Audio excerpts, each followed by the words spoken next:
ought to be in every home library. It's entitled Color, Communism, and Common Sense by Manning Johnson. Manning Johnson was a Negro, and he was also a member of the Communist Party. He joined the party as a young man because he honestly believed that the communists were trying to improve the conditions of his people. He was a dedicated communist. But after many years, Manning Johnson finally came to the realization that the communists weren't the least bit interested in improving the conditions of the Negro people. He discovered that instead they were merely planning to use his people, and these are his words, to use them as cannon fodder in a bloody revolution to destroy America. As early as 1928, the communists declared that the racial differences among our people constituted the weakest and most vulnerable point in our social fabric.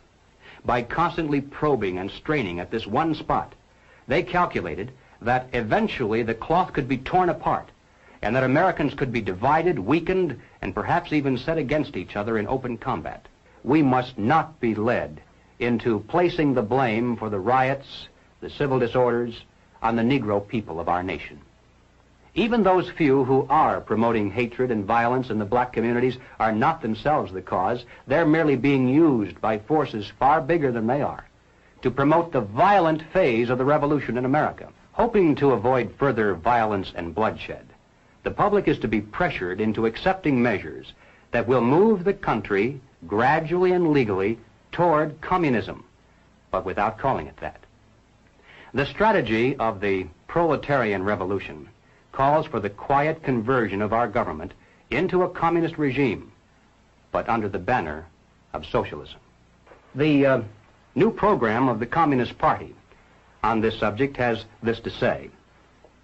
The term socialism describes but the first stage of a new society that in its full development is called communism. Socialism is a transitional stage. The building of socialism is the communist revolution in America. It represents the process whereby our country can be moved gradually toward communism without the people even being aware of it. They have one and only one solution for all problems: more government, and then more and more until it's total government. Total government is communism.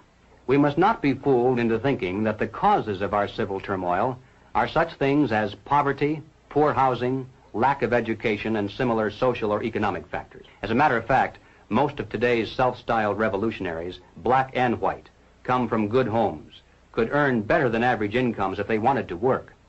And in fact, they're products of some of the finest institutions of higher learning. We mustn't resort to violence either as a means of furthering political or social goals. And we must do everything humanly possible to discourage others from doing so. We must support our local police.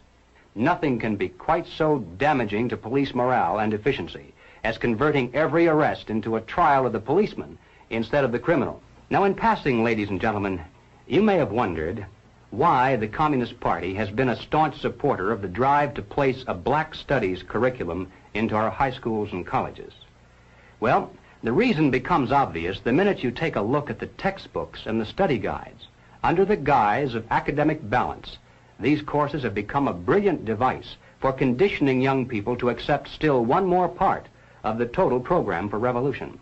We must discover the identity of those individuals, both above and below, who consciously are furthering the communist program for revolution, and then remove them from their positions of trust and leadership. Now, of course, the minute you begin to think along these lines, you'll become the target of a whole barrage of attacks. You'll be called a right-wing extremist, a fascist, or at least a dictator.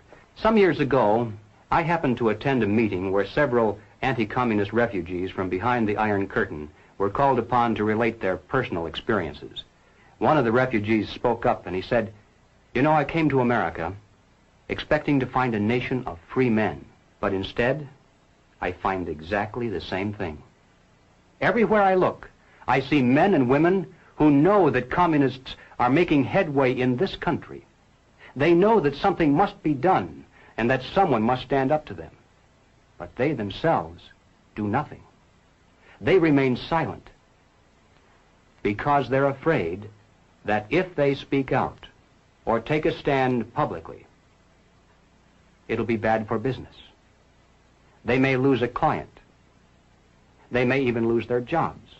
If communism should ever come to America, we'll face more death, destruction, and human suffering than any people in history has ever faced at the hands of their invading conquerors. It's literally a question of life and death for all of us. And it's about time the American people began to face up to that fact and to act accordingly. Thank you.